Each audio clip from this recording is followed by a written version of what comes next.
Welcome to another edition of the Destinations Podcast. Today we're filming live at the Elizabeth Hotel in Fort Collins, Colorado, in the gorgeous Ram Suite. Elizabeth is a signature Marriott hotel, part of the Autograph Collection, and one of my absolute favorites around the world. Check it out at theelizabethcolorado.com.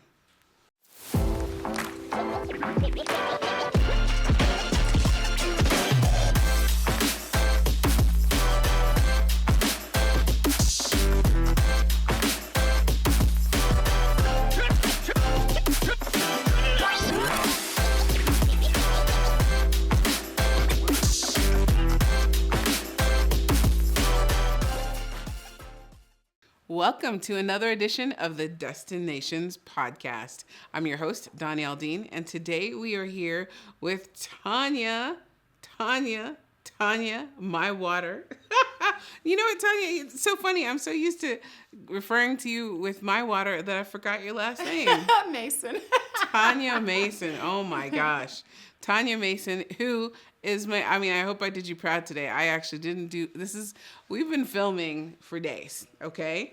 We filmed many episodes and I didn't do my hair today, but Tanya did it yesterday. So I hope I did you proud. You so did. It is still smooth and you've been sweating and moving. Yes, and you all day. Still look amazing. All day. Thank you. Well, good. Because I didn't want you to be like, no, don't tell them I did your hair. So, but Tanya Mason is my hairdresser. And the reason we're having her on, and we talk about at the Destinations Podcast, of course, all things cultural, but what I love is her approach to hair. It's a holistic approach to hair. And it works for, some of my friend who got me into this. We talk about how people have told us as we grew up that we have funny hair. It's not really black people hair. It's definitely not white people hair. There's something wrong with your hair.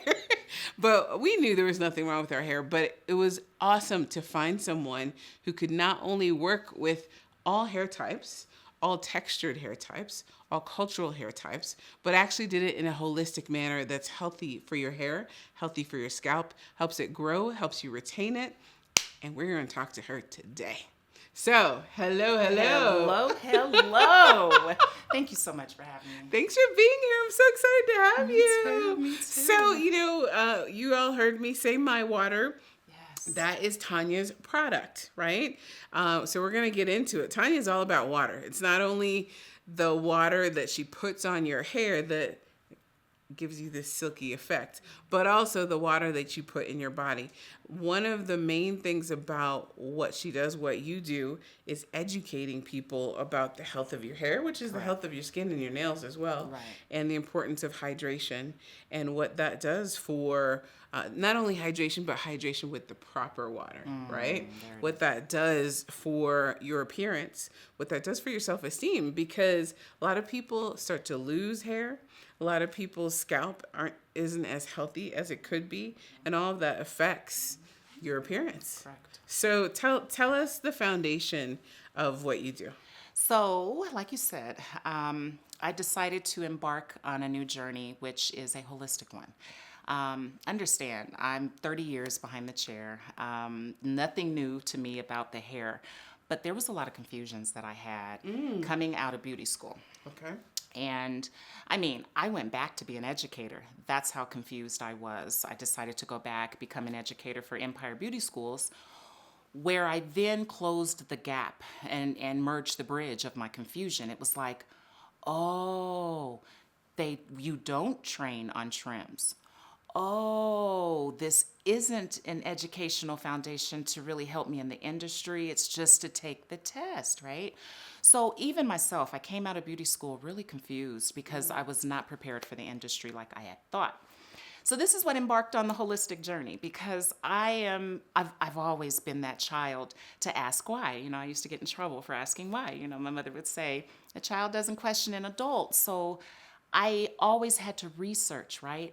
Dig and take time to look at the whole, which is what holistics is all about. I think it's another word for a researcher, someone that takes their time to consider all things to determine the underlying factor, right? Okay, so I'm behind the chair, and I really started noticing that it was a little deeper than just hair.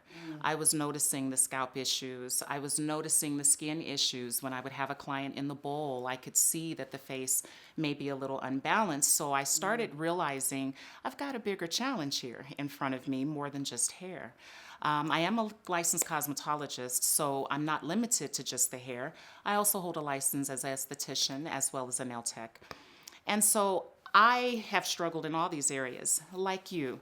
I'm a multicultural woman myself, and I feel that I was always stuck in the middle. My grandmother on my father's side was a Caucasian woman, and I knew my hair wasn't like hers. Then my mother, who's Indian, wasn't really like theirs either. They had really, really, really fine hair. So I felt that I was like stuck in the middle. I couldn't do what grandma did, couldn't do what Nana did. So this is what inspired me to find a new approach that I now realize not just works for myself, but like you said, works for everyone. The diversity that I now hold, I'm very proud of. And in addition to the research that I've done with our hair, like you said, the water really has merged the confusion, because that's another thing beauty school did not talk to us about, which was the tap water. It's the primary tool that we use for our hair, skin, as well as the nails, but they didn't go over that part with us. So over the course of my research, I have found that this approach is not only safe, because I've looked at the shampoos and realized that there's all kinds of different shampoos. Shampoos are not the same.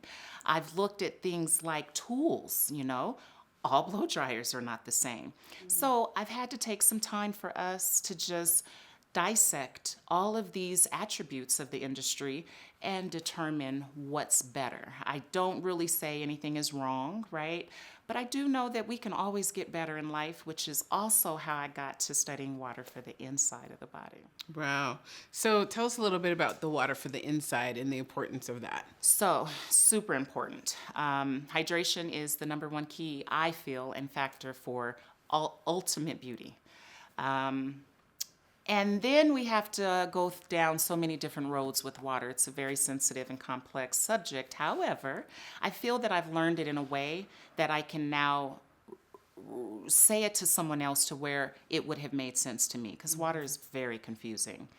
So water on the inside of the body is so important, but what I've learned is all waters are not the same.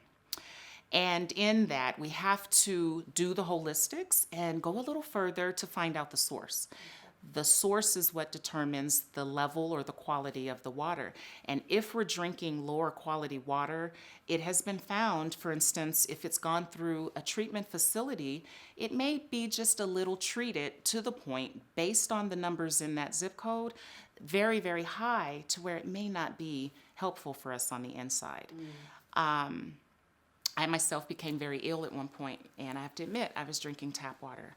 I didn't see anything wrong with it, because I thought if the water was clear, it's clean. That's not the case with water. Right. So I landed myself in the water departments, touring, utilizing their labs, and learning water. And this is how I stumbled across my water. I mean, I've tested and researched seawater. I've tried it on our hair. It doesn't work. Seawater? Really? Absolutely. I would have I've been done a scared. research study. You wouldn't have been able to get me to do that. Oh, yeah, I would. Because I would have let you feel so comfortable, like it's going to be okay. Okay. But I have tested seawater on both inside and outside the body, and found that it has a very high content of salt, so it's not really as healthy, right? That would not be a quality water, right? Then I would have been mad at you. The trust is gone. Right? Okay, go ahead. Right. So this is what awakened a desire in me to keep going, because it was like, okay, well, I started out studying public water, which is also known as purified, treated, or tap. Then I got into distilled water, because it was like, well, what's the difference between purified versus distilled? Okay.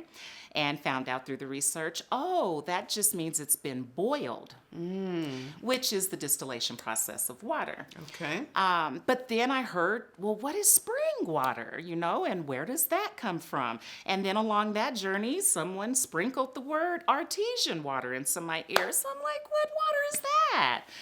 But within the holistics, I have found that these sources is what differs each water. And so the rule of thumb when it comes to drinking water for your insides, Okay. you want to get it from your highest See, I'm leaning elevation in. Highest elevation. that has the lowest population numbers. Okay.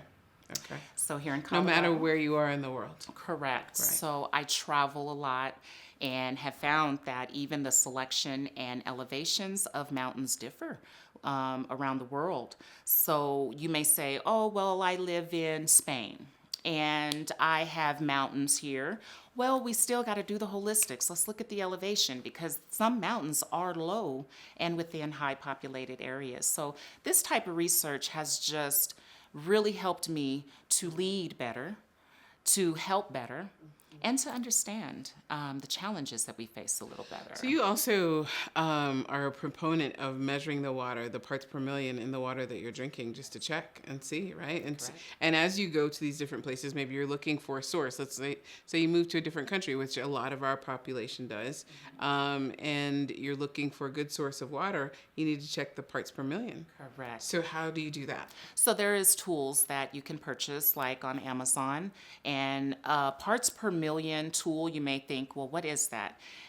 To me, the way I understood it, it's like a Duracell battery, okay? And a Duracell battery has a positive and a negative charge in there, if you will. So once it's submerged into water, anything passing between those two charges, it's going to register on that meter. So now you may think, well, what is a ppm? Okay? Dust is a ppm. We don't think about that as a contaminant in water, but it is a contaminant. There is a reason why a lot of our beverages come with a lid on them because of the dust that can contaminate the water. Then from there, there's things like wood. Water picks up, wood dissolves in water, plastic dissolves in water. So these types of materials could possibly be in your water, but you wouldn't know it because these particles are dissolved so finely that the human eye cannot detect them. So this is why the ppm meter is so essential for analyzing, was what I call the water. And then some people will say, well, I thought we needed iodine drops. Well, what I've learned is there's more to water than just chlorine. There's fluorine in water, there's liquid niacin, liquid lithium. In addition to total dissolved solids, total suspended solids, there's the conductivity of the water, there's the minerals, the rocks, everything that it picked up along the flow. So it is a very long list when you really start to analyze the water. So the two major components of water analyzing is the pH and the ppms. pH tells you what's been added to water because that's the only thing that fluctuates pH in water. You got to add something to it. So if a pH of water, say, sits at an 11, that's not quality water. There's a lot that's been added to that water for whatever reasons, but it's not ideal for the internal organs to process, so it could cause some challenges for you internally. Flip side, you want that pH to also not be acidic. There are ways that you can, like a lot of people add lemons to their waters. I always caution everyone about that because it's a chemistry act that they're performing I don't think they're aware of. Because when you add lemon to the water, you're not making it better. You're actually making it acidic because acid is very productive and is the only thing that will lower the pH of something. So that's why it's important to know not just the pH of the water, but also the ppm. But so many people, I mean, we're taught in a lot of holistic and health-focused people say, drink water with lemon or drink hot water with lemon in the morning to get your liver going, to get it moving. What are your thoughts on that? First and foremost, we have an esophagus known as the reflux in the throat that I've researched that does not handle anything hot, cold, or heavy. And heavy liquids are liquids that a lot of stuff are in, like liquor. Liquor is considered an extremely heavy liquid. Your esophagus, we all wonder, you cannot guzzle liquor. As hard as you would try, you cannot do it because we have a defense mechanism in the throat called the esophagus. It will tighten. Same thing with, I think, any other hard liquor, but the water, the warmness of it is not ideal because at that point, you're not getting in half your body weight if it's hot because you're sipping it. It's impossible to guzzle it. And at that point, I'm afraid you're going to be dehydrated if that's your beverage of choice for the day. But no, just in the morning when different holistic or health practitioners say drink water with lemon in the morning. So what is the negative part with the lemon? I know you said it's the chemistry, it changes the pH, but why is it bad for your body? Because it's dropping the pH. So if you have a quality water already, and you don't add need lemon to to try it, it. right, you're going to now Got make it. that water acidic, and now the body is going to have a hard time processing it. That makes sense. Yeah, so if I were talking to you and we were doing a holistic consultation, I would ask, minimize the lemon. I'm not saying it's wrong, and I'm not saying that it's gonna hurt you. It's just unnecessary, and that's what the holistics is all about. Let's find what's essential, and then let's wean out what's not essential. And I have found that that's how we become a little bit more balanced. Well, it's really interesting because I know you have a lot of clients that follow your method. So it's the intake of water and being hydrated is important. And as you just mentioned, the type of water is important. But you've also formulated what's called My Water for the hair. Tell us a little bit about that. So I wouldn't say formulated. Okay. I call it Colorado Caressed. Okay? Colorado Crest. Caressed. Okay. Caressed it. So you caress the water. Correct. So tell me how you caress the So water. I have a legally trademarked process, however, but it is a purification process that I utilize where I'm able to monitor the water.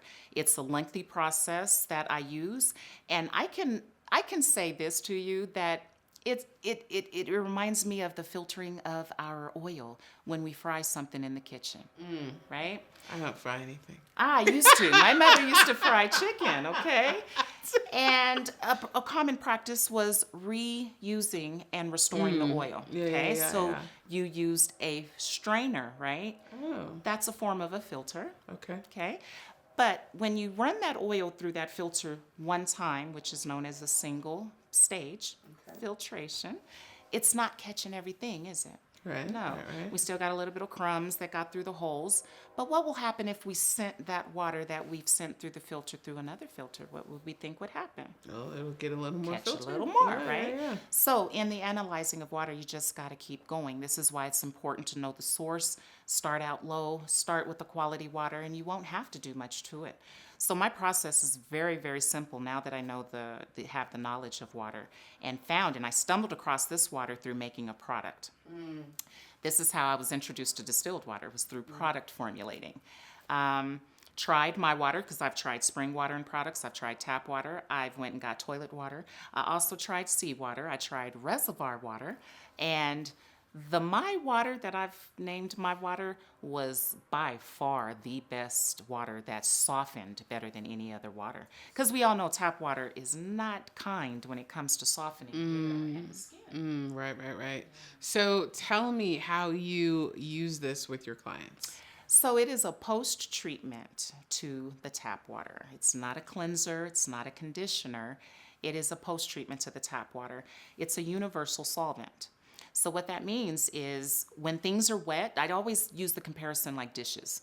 Okay, it's real easy to get food built up off of dishes when it's wet, right? But if you let that food sit and allow that food to oxidize and turn to a solid, it's so much harder to get off. You got to scrape, you got to do way more passes. Well, guess what? Our hair and skin and nails, they're porous. They have the ability to absorb. So the things that are in the tap water that we spoke about earlier, I never stopped to think about the fact that all of that is on my hair and skin after I've accessed the tap water. And my research kind of exposed the fact that maybe this is our underlying factor of the hardness of our hair, the brittleness of our hair, and the frizz in our hair. So my water post-treats the hair, which removes the liquid contaminants, I call them remnants, like rust, lead. Wow. These are metals that are unable to be seen with the human eye, but they are definitely within the water source. So when post-treated with my water, you remove those metals and you end up way cleaner. So I now say using shampoo only in the sink, you're going to be clean. Using my water, you're going to be cleansed. It's a big difference between the two. So what's the difference? Clean means clean, but cleansed means thoroughly cleaned. There's two different definitions. So when your clients are treated with my water, their hair is treated with my water, and you could use it on the skin as well, as Absolutely, you yes. said. They don't need conditioner. No. So remember, I've done the holistics with a lot of different things, and I ended up looking into conditioner also. And one of the main components when it comes to products that we got to look at, like water with the ppm and the pH, when it comes to products, we got to look at that ingredient list. The ingredient list is, to me, the only truthful and factual area of most cosmetic products. And sometimes it is the ingredient list that's going to determine the function between two products. Okay. One thing that I discovered about conditioner that I did not like is that in every single proprietary blend, that means no matter what company makes it or bottles it, there is a blend like a cake, right? You need sugar and flour to bake a cake and eggs. When it comes to some products, you need certain chemicals that don't have to be harmful. For instance, lemon is not a harmful chemical. That's a natural acetic acid or citric acid. But in the conditioners, in researching all the words, because I realized that this stuff is in different languages, right? I didn't know what they were, and I wanted to know why, or wanted to know more. So I ended up detecting propylene glycol.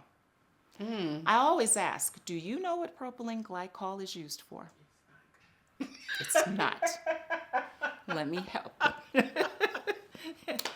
Propylene glycol is the second ingredient in your car's antifreeze. It is also approved by the FAA as the primary ingredient for jet fuel. When I learned that, my question was, what is it doing in a beauty bottle? And you found that in quite a few conditioners. Excuse me. Yes, all conditioners. In addition to alcohol, among 30 other chemicals. That's pretty excessive. And it's pretty what I call harsh. And so the holistics is all about keeping those words in the ingredient list to a minimal. The less words, the milder the product.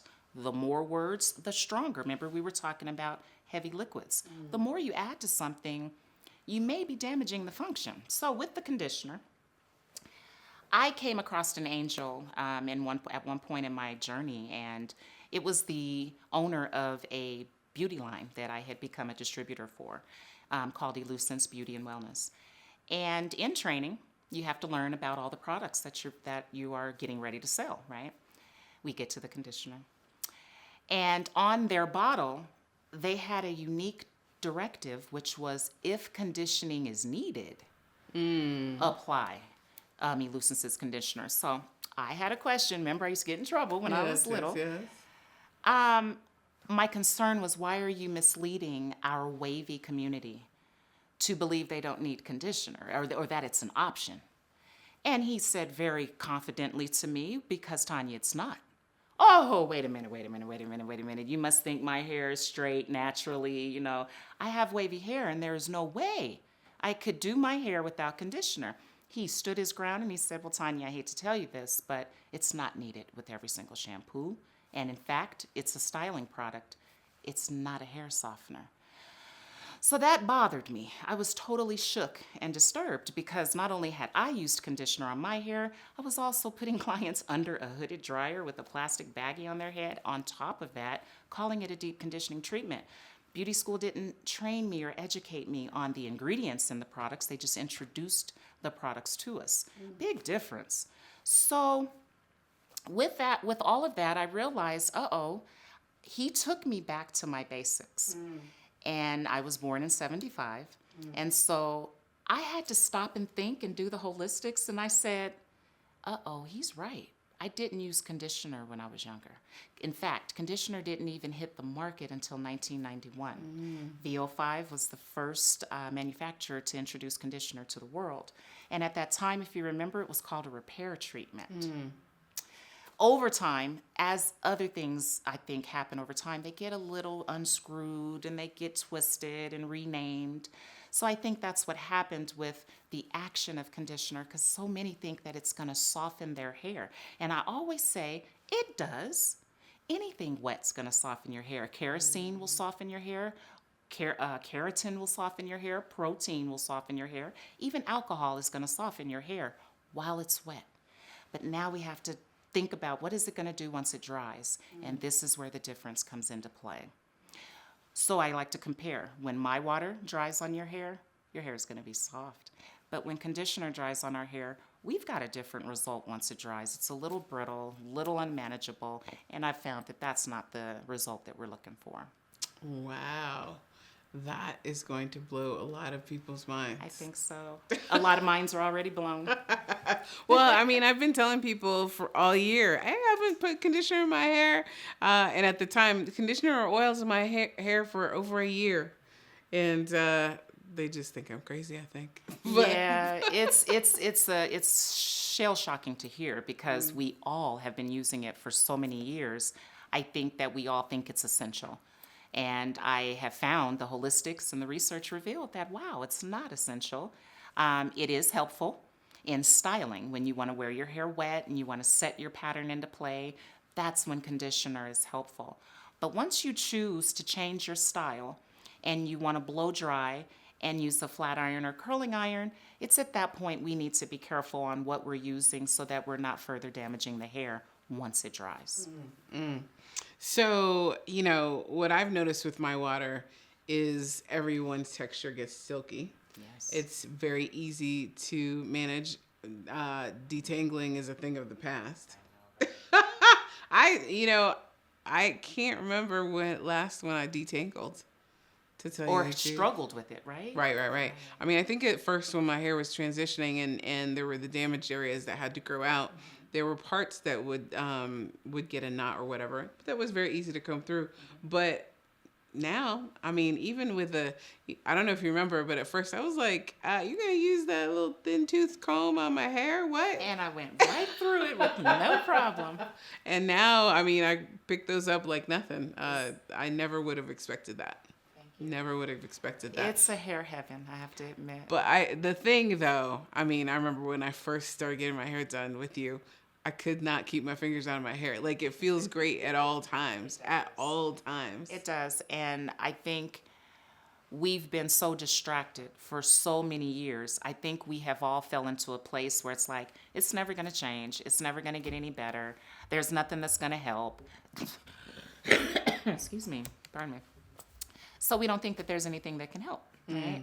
So this is where my water, I think, is really making a difference. It's changing my clients' lives, and it's changed my hair and my life because I never had hair that moved.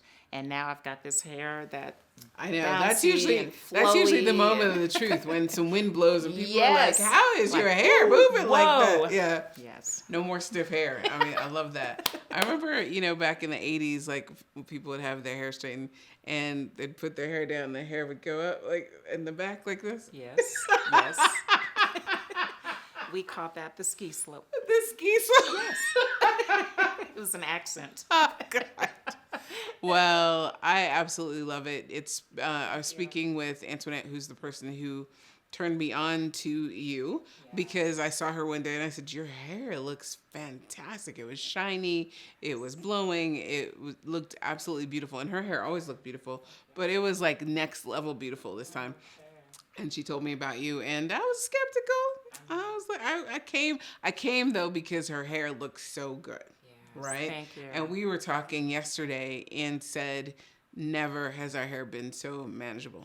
Me and you both. Yeah. And I mean, to me, it's like, I honestly would say, aw, to you two, because you two didn't go to beauty school, Right. This is my passion. And I came out with just I call it the wrong information to be successful for clients, So me too. Same thing with you all. I'm living a hair heaven that I've never lived before. My hair is healthier than it's ever been. Now, would my water work for people who want to keep their curls? Absolutely. And so they would just put it on and leave it? Correct. So what's nice is my water is both a post-treatment in the sink, but it is also what is known as a daily hydrator, is what my curly clients call it.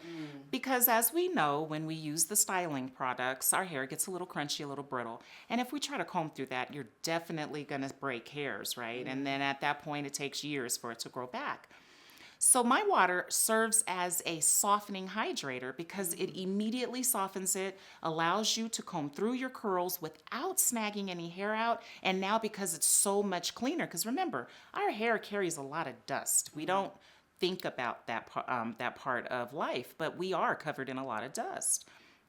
So with the daily hydrating act, it's going to make it look shiny. It's going to give it that rehydrated look without you having to spend all that time going all the way back into the shower to rewash your hair. So it's really a nice, what I'm calling now a staple in every woman's bathroom, man and woman's bathroom, because it is universal, unisex. Fantastic. I absolutely love it. Thank you. Anything else that we should know about my water? I don't think so. We've covered Okay. Well, thank you. I'm so glad that you came. It is so We've talked my about this for a pleasure. long time. Finally And I made mean, it. yes. Well, and actually my hair is really at a good place for us to have this now too, because some days, I mean, in the past, so you know what we need to talk about that we didn't talk about?